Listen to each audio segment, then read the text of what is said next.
নমস্কার বন্ধুরা, আশা করছি সবাই ভালো আছেন। অনুভা কুকিং ভিলেজ ফুডে আপনাদের সবাইকে স্বাগত জানাই। আজকের আপনাদের সঙ্গে আমি আমার ফিশারিতে কি মাছ হয় সেইগুলোই শেয়ার করব।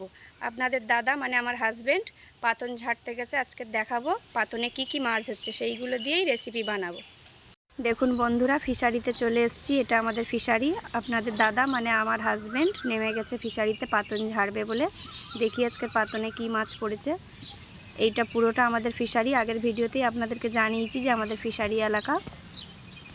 এই যে আপনাদের দাদা পাতন নিয়ে চলে এসছে। দেখি পাতনে কি পড়েছে আজকের। শুধু তেলাপিয়া মাছ, বাগদা চিংড়ি কম। দেখুন তেলাপিয়া মাছ, শুধু তেলাপিয়াগুলো বেছে নেবো তেলাপিয়ার ঝাল বানানোর জন্য। বড় তেলাগুলো আর ছোটোগুলো ছেড়ে দেবো, আর বাগদা চিংড়িগুলো বেছে নেবো। আর বানাবো পাঁচমিশালি শাক ভাজা, বাড়ির, এগুলো আমাদের বাড়িরই শাক। তেলাপিয়া মাছটা কেটে বেছে ধুয়ে নিয়েছি। দেখুন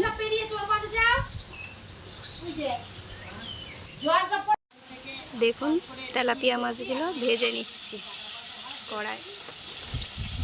কড়ার মধ্যে দিয়ে দিচ্ছি মাছগুলো। পুরো জ্যান্ত ফিশারির তেলাপিয়া এগুলো আমাদের।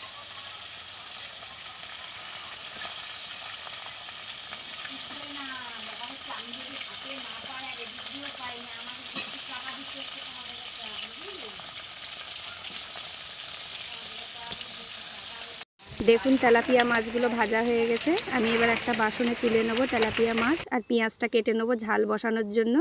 দেখুন পেঁয়াজটা কেটে নিয়েছি আর মাছগুলো ভেজে সব থালায় তুলে নিয়েছি। ভাজা হয়ে গেছে, এবার আমি ঝালটা কড়ার মধ্যে তেল দিয়ে দেবো। এই যে কড়াই তেল দিয়ে দিয়েছি, দিয়ে পেঁয়াজ ছেড়ে দিয়েছি। পেঁয়াজটা ভালো করে লাল লাল ভাজা হলে দেখুন বন্ধুরা, মাছের ঝালটা আমি বসিয়ে দিয়েছি। তেলাপিয়া মাছের ঝাল সর্ষে বাটা দিয়ে। দেখুন মাছের ঝালটা রেডি হয়ে গেছে, এবার আমি নামিয়ে নেব। দেখুন মাছের ঝালটা নামিয়ে নিয়েছি। তেলাপিয়া মাছ সর্ষে বাটা দিয়ে ঝাল একদম রেডি হয়ে গেছে। বন্ধুদের সবাইকে অনুরোধ রইল আমার চ্যানেলটিকে সাবস্ক্রাইব করুন।